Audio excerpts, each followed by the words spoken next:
He couldn't read until he was 21.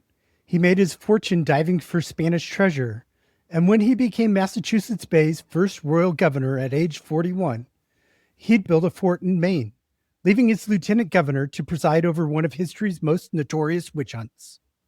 By the time William Phips finally shut down the Salem Witch Trials, 20 people were dead, his own wife had been accused, and he'd spent his final days scrambling to explain to the crown how everything had gone so terribly wrong on his watch.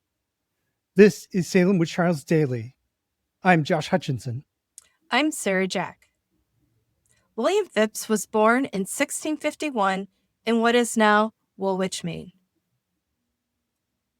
He moved to Boston as a young man and became a shipwright and learned to read at age 21. In the 1680s, English patrons financed Phips' expeditions, hunting the Caribbean for shipwrecks loaded with Spanish treasures. He made 2 failed expeditions to the Caribbean, turning up no treasure, but for his third attempt, he managed to borrow a ship from King Charles II in exchange for delivering the order to cancel the Massachusetts Bay Charter back to Boston from England, along with royal agent Edward Randolph. That charter cancellation order was when the king revoked Massachusetts Bay's charter to govern itself because Massachusetts had not been as tolerant of other Protestant faiths other than Puritanism and violated some other English laws. In 1686 and 1687, William Phips led an expedition that finally succeeded. He raised about 200,000 pounds worth of Spanish treasure from the Caribbean. This would have been worth about $20 million in today's money. And he received, as a reward for that, he got a cut from the king because all treasure belonged to the king according to English law. And so the king gets the 200,000, but he allows Phips, he grants him 16,000 pounds, which makes him instantly the wealthiest man in New England.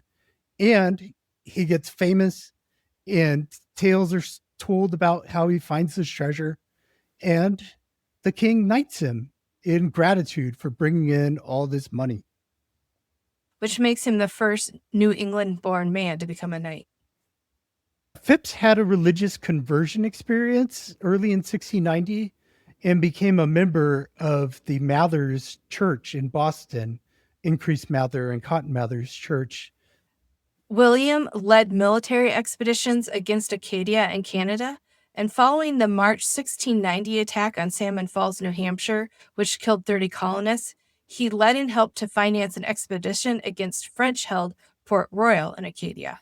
That was a successful raid. Then he got bigger and bolder ideas and decided that he would seize Canada from the French by capturing Quebec. They're unable to capture anything, but sadly, 400 of the Englishmen died from the colonies, and this cost Massachusetts Bay 50,000 pounds, which, remember, is just a monstrous sum. And this also started a smallpox epidemic because the soldiers and sailors returning home brought this back with them. And this killed untold numbers of people across Massachusetts Bay. Shortly after that, he spent most of 1691 and early 1692 in London, petitioning for a new colonial charter for Massachusetts. And he is appointed Massachusetts Bay's first royal governor, the first one to be commissioned by the king. But he's essentially appointed by Reverend Increase Mather. King William wanted a military man to lead the newly styled province of Massachusetts Bay in New England, gone from the colony of Massachusetts Bay. And the king allowed Increase Mather to propose the candidates, and he chose Phips. This new charter was signed in October of 1691, and on January 3rd, 1692, Mather and Phips finished their business at the king's residence, the Palace of Whitehall, and kissed the king's hand in a gesture of gratitude. Phips and Mather left London on March 7th, 1692. They sailed from Dartmouth, England, on the frigate Nonsuch on March 29th. They landed in Boston with the charter on May 14th, 1692. No witches had been hanged yet. So then on May 16th, 1692, the new charter and the commissions for all the officers were officially read at the Boston Town House. And so Phips is officially proclaimed not only the governor of Massachusetts, but also vice admiral and commander-in-chief of all the militias in New England. On May 27th, 1692, Governor Phips created the Court of Oyer and Terminer that would try the witchcraft cases and others. He appointed the 9 judges. Lieutenant Governor William Stoughton was the Chief Justice. He filled the judge bench out with Nathaniel Saltonstall, Waitstill Winthrop, Peter Sargent, John Richards, Samuel Sewell, Bartholomew Gedney, John Hathorne, and Jonathan Corwin. Soon after Bridget Bishop was convicted, Nathaniel Saltonstall resigned his post as a judge, and Governor Phips replaced him with a merchant named John Foster from Boston. He also appointed Thomas Newton King's Attorney General for the court. In June, Phips requested advice from local ministers on how to proceed with the witch trials. The return of several ministers was submitted June 15th.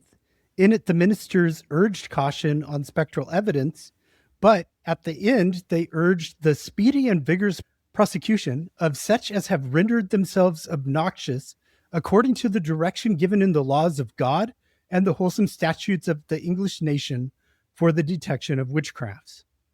On June 25th, Governor Phips ordered the arrest of Baptist minister William Milborne for daring to submit petitions questioning the judgment of the Court of Oyer and Terminer. In July, Phips momentarily granted Rebecca Nurse a reprieve, but was soon dissuaded from this reprieve by some Salem gentlemen. By September 20th, Governor Phips had approved a writing project by Cotton Mather to document the witch trials, which resulted in the book The Wonders of the Invisible World being published in October. This book was Cotton's defense of the justices and the methods they employed to root out the witches. Phips did not write to England about the witch panic until October 12th, 1692. So he had been in the colony for 5 months with this witch panic happening, and finally he writes. And he has decided to suspend the Court of Oyer and Terminer until he hears back from England about what the monarchs wish. He may have enclosed a copy of Wonders of the Invisible World for London to read. After Wonders of the Invisible World and Increases Cases of Conscience were published in October 1692, but dated as 1693, any further publications were banned. Sometime in the fall of 1692, Lady Mary Spencer Phips, the wife of William Phips, was named as a witch. And then on October 29th, 1692, Phips finally shut down the Court of Oyer and Terminer. On November 29th, 1692, appointed judges of the Superior Court of Judicature were William Stoughton as Chief Justice, John Richards, Waitstill Winthrop, Samuel Sewell, and Thomas Danforth as the additional justices. Jonathan Elledson was the clerk. On January 31st, 1693, Phips overruled William Stoughton's final execution warrant for the Salem Witch Trials. On February 21st, 1693, Phips wrote the Earl of Nottingham detailing his excuses for why the witch panic had happened on his watch, and he blamed his lieutenant governor, William Stoughton, who was leading the court. Phips was recalled to England in 1694 to answer a number of complaints about his management of the province of Massachusetts Bay in New England. He died in England on February 18th, 1695, after a few days of malignant fever. Join us again tomorrow when we talk about Lieutenant Governor William Stoughton.